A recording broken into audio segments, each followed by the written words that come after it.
I'm gonna video something real quick, if you don't mind. Yeah.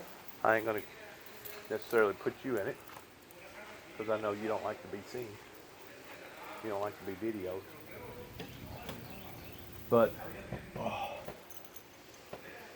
for a character witness, the last time I was here, if my mind serves me correctly, was in 2005.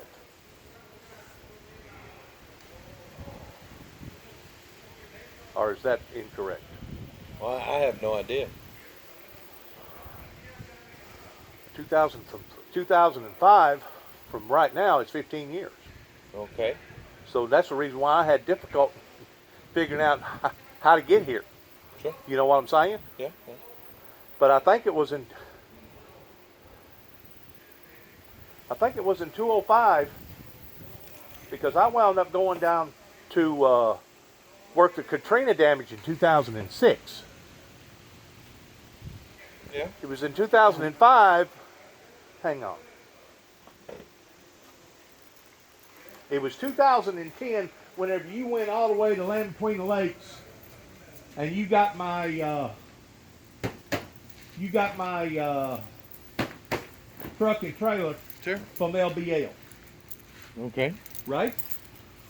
Sure. You remember driving all the way up there? Sure. Let me get my chair. You sit in that chair. You remember going up there and getting my truck and trailer? Vaguely. That was in 2010. That was the same year. Well, prior to that, Danny had died in November, but then Dad died in September 2010. You remember that? Yeah. So in 2010 was whenever I sprung up out of here. I hope this thing don't collapse. Just that it's broke. You know what I'm saying? It's over. In 2010 was whenever I come back here long about the 4th of July, and I loaded up and I headed out west. Okay. I went to Kansas City, Missouri. Okay. While I was in Kansas City, Missouri, from the span of July to September was whenever David was going through what David went through pertaining to Dad. All right. And of course, you got the telephone call.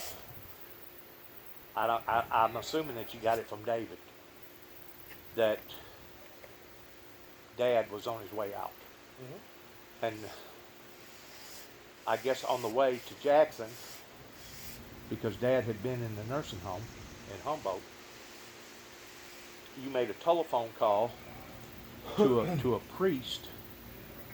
I don't know where you contacted this priest at. I don't know if he was from Memphis or Jackson or Nashville or where. But y'all met in Dad's last setting in the hospital room, correct? That's right. And David also contacted Shirley and Amanda, correct? He said he's in. You don't remember being beside your grandfather whenever he passed away? I do. If Shirley and Amanda was there? I don't recall if they were there. I think they was there. But that was in 2000. That was in 2010. All right. So in actuality, it's been 20 years since I've been here. Okay. It's been 20 years since I've been on this piece of property, because after I left, now let me think it out for a minute. I'm trying to get my facts right. This has all been too long ago. It's been 10 years ago. Okay. Dad died in 2010, so it's been 10 years since I've been here. Okay. My arithmetic ain't running just exactly right now, okay? Okay. The point that I'm trying to make is I knew whereabouts you lived, going from this major corridor over here that they recently built, going back to the car track, but I lost your address. And well, you were at the right place. You're at Waverly. Well, that's the reason why I got that girl to call, because I didn't know if you would accept my telephone call or not. You didn't call me. Oh, I know. We'll never know. Well, I did call you later on, Yeah, I answered. but you may have opened your phone up. Well, you were close enough. Oh, you were right down the street from it. Good job. Okay. But you do remember going to Kentucky and getting my truck and trailer and bringing it back here. And Vaguely. it stayed in your backyard for basically 6 months.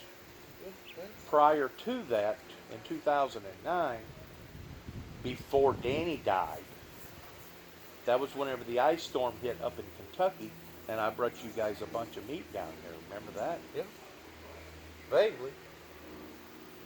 You've had a lot of water go under the bridge since then. Especially whenever you left. When did you leave here? 6 years ago. Was it 6 years ago? And then your house burnt while you was up in Denver. Yep. And now you've decided to come back and reconnect. So how's that going for you? Fine. Good. Just like your neighbor. He really thinks a lot of you. They're all the same name. Really? Nobody's changed. No. That's good. We've all been here close to 20 years. That's good. And because your work has slacked off a little bit because of the Kobo,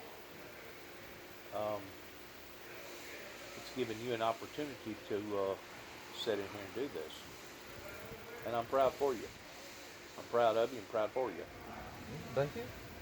I guess you can see, Nicholas, that I'm falling down in health Yeah. pertaining to a big old belly.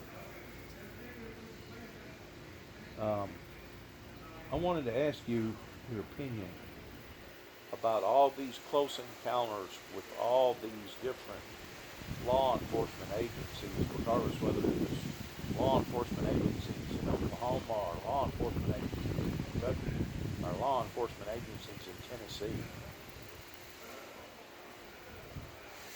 Do you feel like I've been treated fairly? Simply because of me trying to promote my message coming out of the Bible? Sure. You think I've been treated fairly? I do. Towards being prosecuted and being put in this institution and being mentally examined and then put in this institution, be mentally examined. You know, I've never been institutionalized. Keep that in mind. I've never been institutionalized the whole time, going all the way back to 1983. Whenever you go through an examination or an evaluation, that's not considered an institutionalized. Whenever they institutionalize you is whenever a judge and a doctor, both of them get together and say, you know what, this individual is he's a harm to himself, he's a harm to society, we're going to keep him in here in a rubber room until finally we get him turned around. That's never occurred in my life. Every time, regardless whether I was incarcerated for 9.5 months, 6 months in MCC in downtown Chicago, 6 months in Wheeling, West Virginia, or all these other little events that has happened in my life, has all been under the pretense of being evaluated. Do you understand the difference between somebody actually being committed versus somebody being evaluated?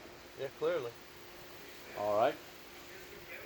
So you think that I should have been evaluated all these times?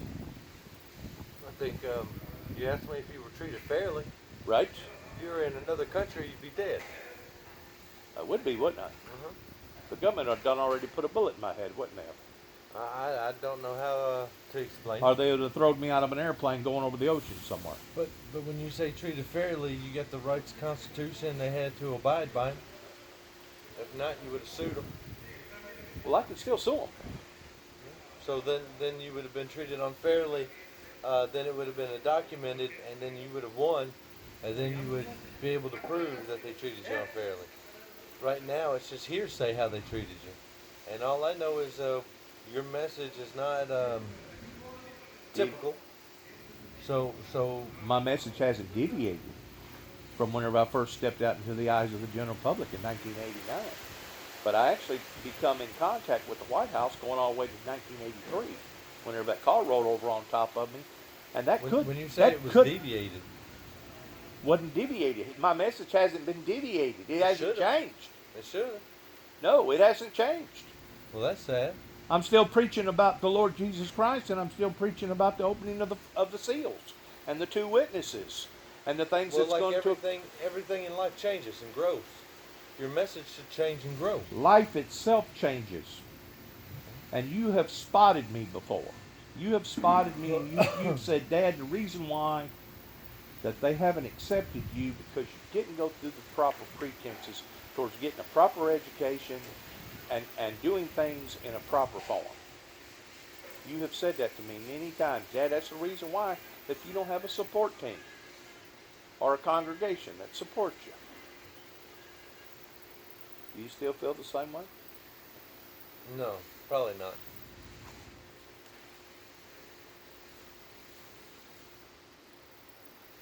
No, probably not. You know how it was supposed to have been handled, right? I was supposed to have went in front of a church body. And I was supposed to have explained to the men and women in that church that I felt a compassion to do something for the glory of God and have them mentor me, back me. Yeah, but the problem with that is who you chose to be in church with. The Baptists might know each other, but they're not in business. They're not in league together. Pentecostal may be the same. I mean, there might be some. I didn't realize it was a cutthroat industry. Well, they don't want to lose. I didn't realize it was such of a cutthroat industry. They want to gain people from other churches, not lose them. I understand that. But most of your churches are ran like a business. But this man here's got a cross in front of his house, and I complimented it on him. I said, "Man, I love your cross." I said, "You don't have. Yeah, but no, Oscar's probably Catholic. Oscar, are you Catholic? Yeah, I am too. If you wanted to be backed by a church in front of a council, you should have been Catholic. When you're Baptist, that Baptist down the street has nothing to do with that Baptist down the street. But you know, if I go to a Catholic church in East Memphis and he goes to a Catholic church in Millington, we're taught the same thing that Sunday. It doesn't matter if he's in Portugal, it doesn't matter if he's in Rome, we're all taught the same thing on Sunday. Hey, Jesus Christ only come down here and made one religion. I hate to tell you this. And I know you don't like hearing that shit. Well, how come there's so many different religions? Because there's so many damn... Mixed up people. There's so many people want to be in charge. Messed up people. But if you're not Catholic, you know, I'm glad Christ is at the head of your table. I'm not trying to diss what religion you're in, but I love your cross. And I love the fact that you're not ashamed to display your cross, to display your religion. Oscar, I think it's a lovely thing to be able that's nice. to Yeah. put a cross up and to say, you know what, I'm a believer in Christ. I think that's a wonderful thing, Yeah, Oscar. this is love it for everybody because everybody is brothers. You know, how come everybody coming to the same father or the same? Right. Yeah, And it but let me tell you something. A Catholic church never closes. I could take you to my church right now, St. Anne's, and the preacher will be there for whatever you need. If he's not there, he's already helping somebody else. Sure, I understand that. That church ain't closed. I understand. I bet you your church is. Well, today's Sunday morning. They might be there. I don't know, Dad. If you wanted to get in front of cardinals and bishops to tell them you was visited, Anointed by God towards doing a certain task for God? they would have put you on the right path. You think so? They would have had to. Well, how come the Baptist never did and the Pentecostal never did?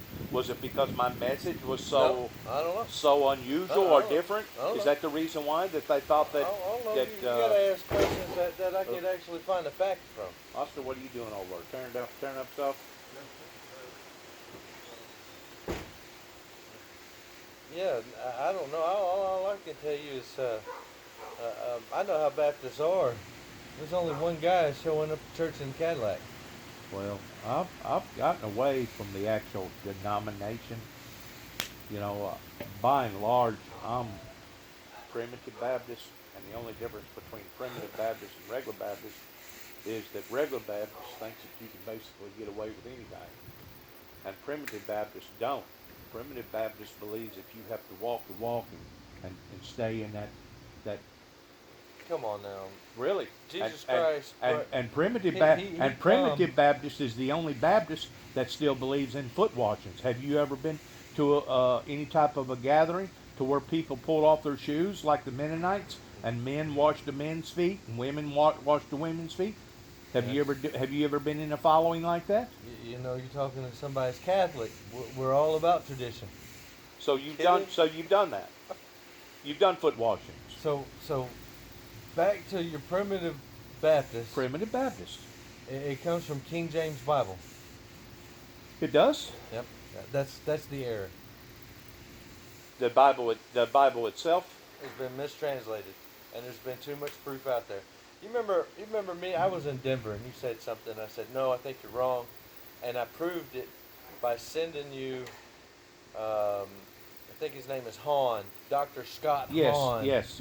On sacrament. Yes. And you listened to it, and you said the man made a lot of sense. I'm going to go and study this and see if he's right. Right. Yeah. So they're already doing things that has been done for the last 2,000 years that Baptist has no idea what's going on. Don't even want to care to know. Yeah, so while you're reading the King James Version, we've got scholars still reading the scrolls. So if you were to go to Rome and want to see the Bible, it would be in a scroll. Believe it or not. Dead Sea Scroll. Right. It would be the original text. Right. Believe it or not, the Mormons. Have you ever heard of the Mormons? The Mormon religion? Sure, you have the guy with the hat. He looked in there with a feather and seen the future. Believe it or not, they have an extra, I think, 6 or 7 books above and beyond the King James Version of different books that got kicked out because it was King James that either accepted or rejected those books at the time pertaining to Ephesians, these Thessalonians, Psalms, all the other books. And the Mormons has a great deal of knowledge, more so than the Baptist or the Pentecostal, because of those extra books. Well, where do you think they go when they look for scrolls and facts? I would say probably over in the Egypt area or somewhere over in the Middle East. Oh, like at the dollar store? No, So where would they go? you'd have to go to like a museum. You'd have to go to a See, historical. Yes, sir. Good meeting you, Oscar. You'd have to go to Who do you think owns that museum? a specialized environment to where they keep stuff like that. Who do you think owns it if it is at a museum? I'm sure the government does. I'm sure the Catholic does. Rome isn't owned by any government. Rome is Catholic. The Catholic Church owns that country. They have the rights to everything.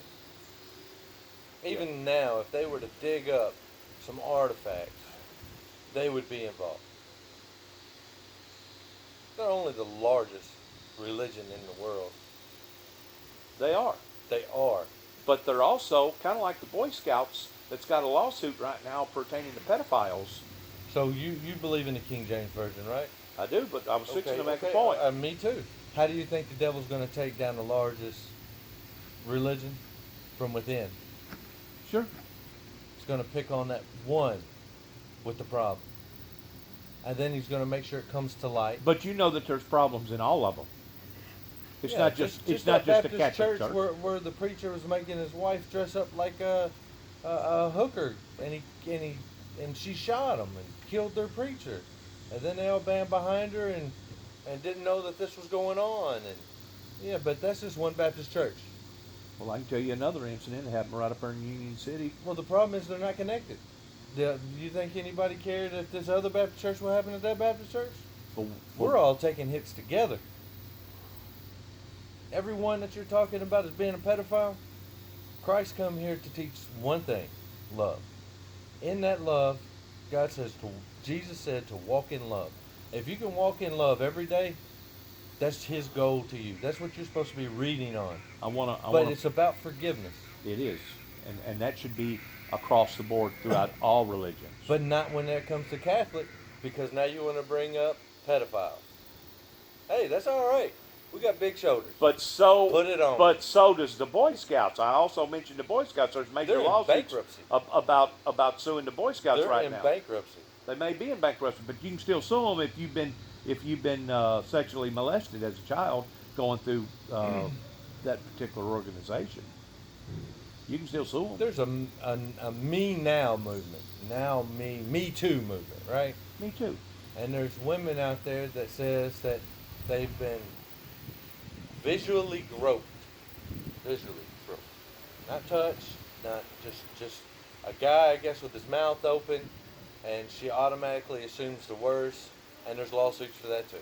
Well, there's a lot of them out We're there all that deliberately bring that on themselves because of the way that they dress, the content towards wearing provocative material out in the eyes of the public whenever you shouldn't. I mean, do you let me ask you a question. If Jesus Christ was alive and well right now, in which he is in the spirit Don't form, know. but I'm talking about in the bodily form, if Don't know. Jesus was alive and he went down to Daytona Beach or any beach and they was all stripped off naked, your sun worshipers, down there in a string bikini and barely covering over the nipple, you know what Jesus would do? You don't know. I know exactly what he'd do No, you based don't. upon his teachings because he said to feed the hungry and clothe the naked. He would walk around with towels and he would put it over people's nakedness, regardless whether they was male or female. He needs to say, cover yourself, please. For Cover one yourself. for one thing, the reason why I say you don't know, if Jesus Christ was alive If he was today, to abide by his own teachings, that's what he would do. no, everything would change if he's here. Why People would it wouldn't change? be doing it. So right now everybody's going based on faith, and a lot of people's faith is very low, and they do what they do. But if the man was here, you would have more faith, and you wouldn't do the shit you do. Everything would change. Everything, not just you wouldn't be down there handing out clothes. Everything would He'd be change. handing out No, I don't think you understand. clothing. the He'd gr- be no. handing out some sort of towels or something. Please cover yourself. So what you're talking about is everybody knows Jesus has got an address, and he's doing his ministry thing again, and everybody's avoiding him. Still in Daytona Beach, half naked, knowing that we've done videotape Jesus Christ coming from the fucking clouds. No, everything would change. Everything would change. So that would mean that his message would have to change.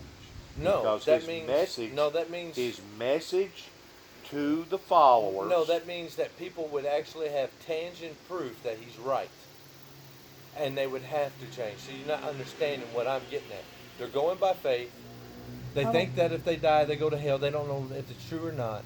But you do realize that a lot of people don't care if they're going to hell or heaven. A lot of people just don't care. And some people actually welcome more hell than they do heaven.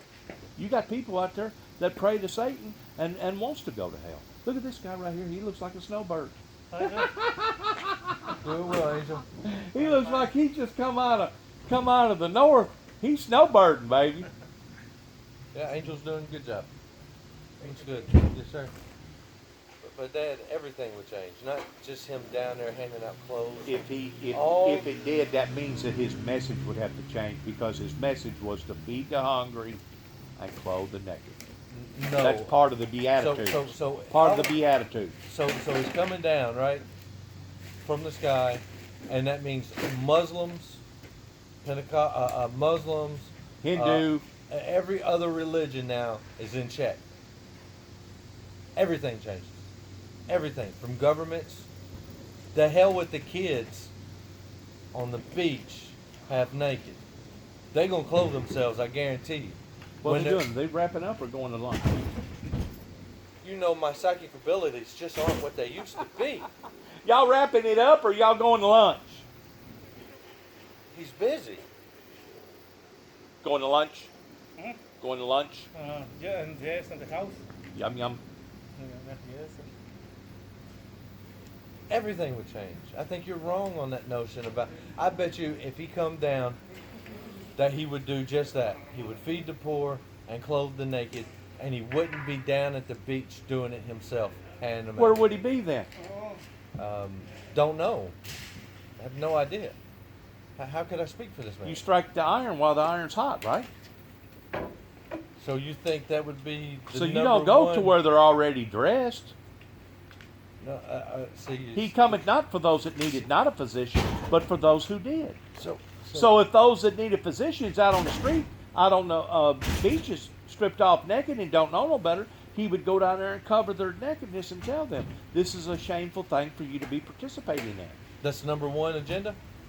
I think it would be along with the rest of the agendas. I ain't Really? saying that it would be the number So one not agenda. the war, not the diseases. It would be part of that too. The war. It would be part of all that. The diseases. It would be all the above. So eventually he would get down to the beach and start clothing their nakedness. I think he would. I think the people would start clothing themselves differently if he was here in the flesh. Hey, we could just agree to Speculate. We disagree. can speculate. We could agree to disagree, but it's one thing to have faith, and it's Right. another thing to know everything he said is right. Okay. All right. I'm gonna wind this up because there isn't too many times that I get to actually talk to you one on one. But Dad, I really wish you wouldn't speak for Christ. But hey, if you want to, you can go right ahead. I'm glad you think that that's one of his top priorities is clothing the naked. I didn't say it was the top. Oh, well, One if he of. come down, One of the top. one of the top, out of everything, out of all this sex trafficking, all It this would be all of it. It would be all of it. But listen, it says blessed in the Bible that I think you believe in too as well. Blessed are ye who are persecuted for righteous sake. You do understand. So you just said the answer. Let me finish. You do understand the difference between somebody that's being punished or persecuted, which both of them mean the same thing. Somebody that's a pedophile, somebody that's a murderer, somebody that's a drug addict, somebody that's done some horrible, horrible things in the neighborhood. The reason why the society is coming at that person is because of what that person done, versus someone such as myself that's being persecuted for righteous sake. In other words, all these different occurrences that has happened, not just with the Ridgeway family, not just with the Sheffield family, but with the general neighborhood down there in Cydonia, Hop-In, Kenton, Sharon, Union City, the Northwest Tennessee area, basically. You do understand that I'm being persecuted for righteous sake, right? Maybe at the beginning. But not Maybe at now. the beginning. Not now. So you're saying that I am a rapist. So you're saying that I am a murderer. I So didn't say you're that. saying that I am a So drug now addict. I ask you not to put words in Jesus' mouth. Now you're putting words in mine. Well, what am I then? And how come I'm still being persecuted in the area that I'm living in? All right, so I can't speak for the people in the area of your neighborhood. But you've known about these occurrences. I know that you make it uncomfortable to be around. Do you feel uncomfortable right now? I know that we're talking about the past. Do you feel uncomfortable? This is what I know. That I've asked you to stop bringing up the past. And you still insist on bringing up the past. Nobody's living in the past. I'm not. I can't live in the... You said it's been 10 years since you've been here. I am not about to fucking sit down and And do put a some pencil and paper arithmetic to it? and try to find out when the last time you was on That I this- stepped on this physical piece of property. Right. Why would I stop and pencil that down? Why? You probably wouldn't towards my particular life. But if the shoe was on the other foot and your life had been spared and you had went through all the My life has occurrences, been spared over and over again. if you had been I got through, hit by a car doing 60 mile an hour on Winchester. if you had been through all I the died in that occurrences, street if, and had a bunch of blood pumped into me. if you had been through the occurrences like I've been through and actually seen and felt and been around the supernatural like I have towards being anointed the way that I have, I feel like that you would be wanting to document your life too as well. And it's nothing personal. Really, it's not. It's nothing personal against you. It's nothing personal You against notice the we was property. on a different But tangent, I'm right? just reframing. You do realize we was on a different tangent, but keep going. We're just reframing about the time. No. There's the nothing tangent wrong with that. was the point of my sentence was I'm uncomfortable because you continue to bring up the past. No one cares about the past. I could stop this gentleman right here and ask him if he's died.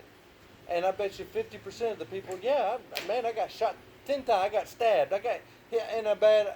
Everyone's got these stories of near death. You ain't been out there living if you ain't been near death. How many people open up a parachute and the damn thing don't open go to a backup parachute? That's probably a life-changing event for that guy falling out the fucking plane. I'm Dad, sure it is. I don't like talking about the past. It has nothing to do with putting a pencil to it. It's the fact that my mindset now is for the future, not for the past. I So is learned. mine. So is mine. But I dissect the past. And I look at, okay, when was the last time that you was here at this particular address?